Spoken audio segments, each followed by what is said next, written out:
रत्नापुर नाम का एक गांव था। उस गांव में एक छोटा सा परिवार रहता था और उस परिवार में मुखीराम, मुखीराम की पत्नी और उनका बेटा रहता था। मुखीराम का बेटा और मुखीराम की पत्नी उनकी गरीबी के कारण तंग आकर वो लोग वहाँ से चले जाते हैं अपने चाचा के यहाँ। मैं ऐसे ही काम करता रहा तो मैं कभी अमीर नहीं बन पाऊंगा और सब मुझे एक एक करके छोड़ के चले जाएंगे और मैं अकेला ही रह जाऊंगा। चाहे मुझे कुछ भी करना पड़े, चाहे मुझे शहर क्यों न जाना पड़े, मैं कुछ भी करके जल्दी से अमीर बन जाऊंगा और उन लोगों को वापस ले आऊंगा। फिर वो अगले दिन शहर की तरफ जाने के लिए रवाना हो जाता है। अरे भाई मुखीराम, कहाँ जा रहे हो इतने सुबह सुबह? अरे भाई धनीराम, मैं शहर जा रहा हूँ अमीर बनने के लिए। अब मैं अमीर बनकर ही लौटूंगा अपने गांव। अच्छा, तो तुम शहर जा रहे हो, पर तुम शहर जाकर करोगे क्या? तुमको तो कुछ पढ़ना लिखना आता नहीं है और शहर में तो बहुत सारे पढ़े लिखे लोग हैं, तो तुम वहाँ पे जाके करोगे क्या? वहाँ पर जाकर भी तुम्हें मजदूरी ही करनी पड़ेगी और क्या, जैसे तुम यहाँ पे करते हो। और शहर में तो बहुत ज़्यादा खर्चा भी हो जाएगा, तो तुम पैसे कहाँ से बचा पाओगे? तुम अमीर बनना चाहते हो तो मेरे पास एक रास्ता है, पर वो रास्ता बहुत ही कठिन है। तो तुम ही बताओ कि अब मैं क्या करूं, कब तक ये सूखी रोटी खाता रहूं? धनीराम उस गांव का सबसे बड़ा आदमी था और सबसे बड़ा लालची भी था। वो लोगों से कैसे भी करके काम निकलवा लेता था। वो कुछ भी करना पड़े वो पीछे नहीं हटता था। धनीराम जी, आप ही बताइए कि मुझे अब क्या करना चाहिए, जैसे मैं जल्दी से जल्दी अमीर बन जाऊं। यहाँ से थोड़े दूर एक पहाड़ है और उस पहाड़ के आसपास ही एक पेड़ है और उस पेड़ पे ही मछलियाँ रहती है। क्या पेड़ पे भी भला कोई मछलियाँ रहती है? ऐसा थोड़ी होता है कि कोई पेड़ पे मछलियाँ होती है, मैंने तो कभी नहीं देखी। हाँ, मैंने खुद देखा है, उस पेड़ पे मछलियाँ रहती है और वो मछलियाँ कोई आम मछलियाँ नहीं, वो कलरफुल मछलियाँ हैं। क्या सच में वहाँ पे मछलियाँ रहती है? पर मैं उस मछलियों का करूँगा क्या?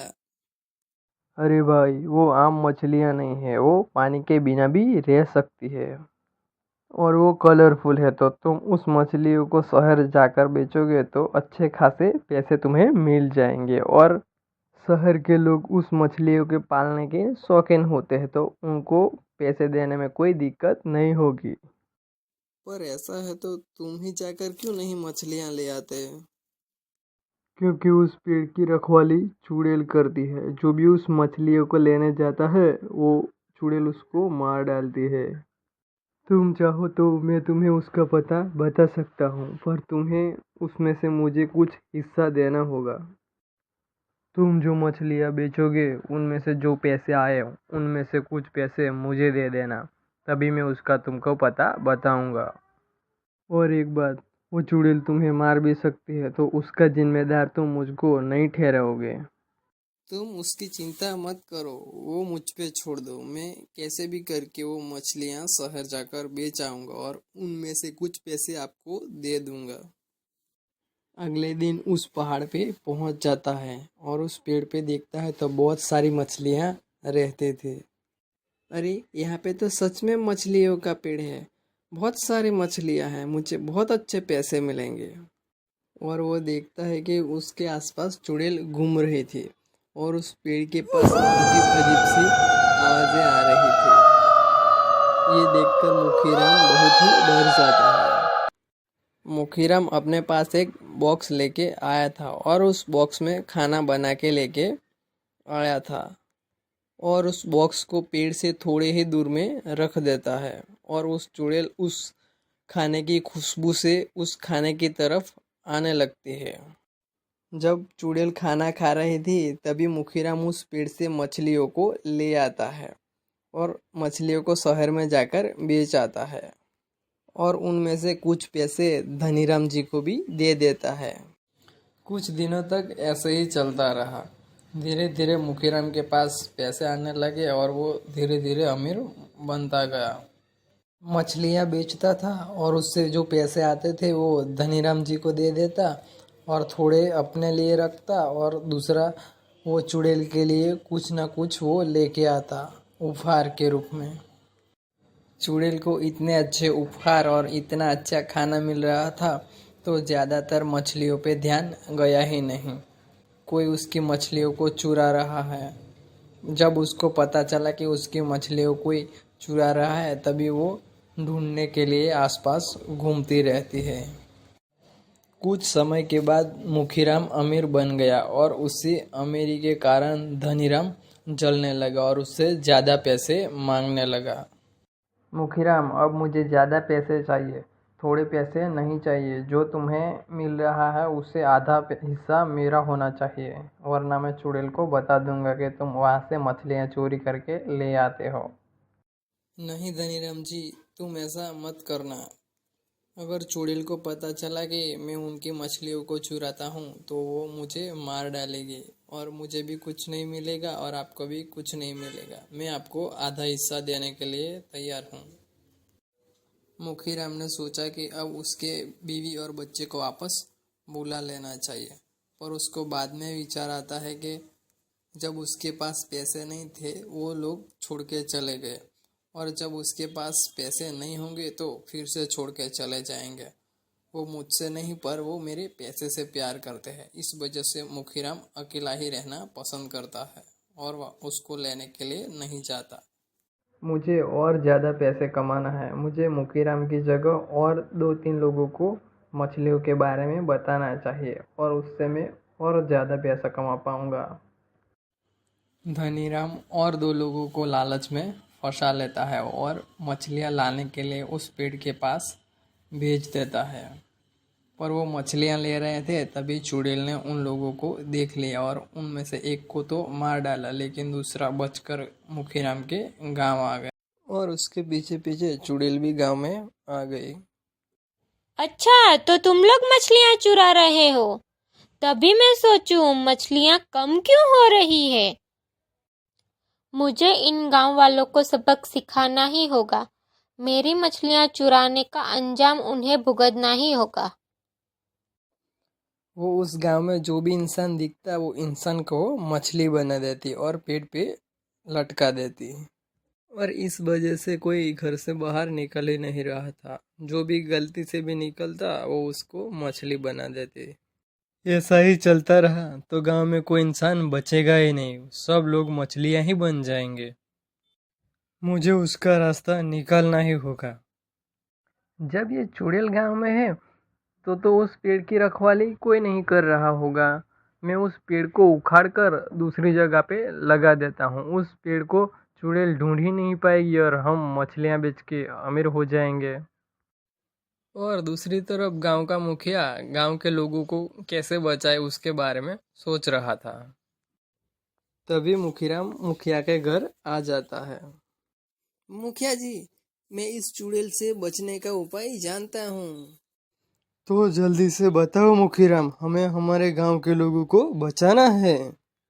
इस चुड़ैल को खाना बहुत ही पसंद है, हम उसकी जगह पे खाना रख देंगे तो वो गांव में आएगी ही नहीं।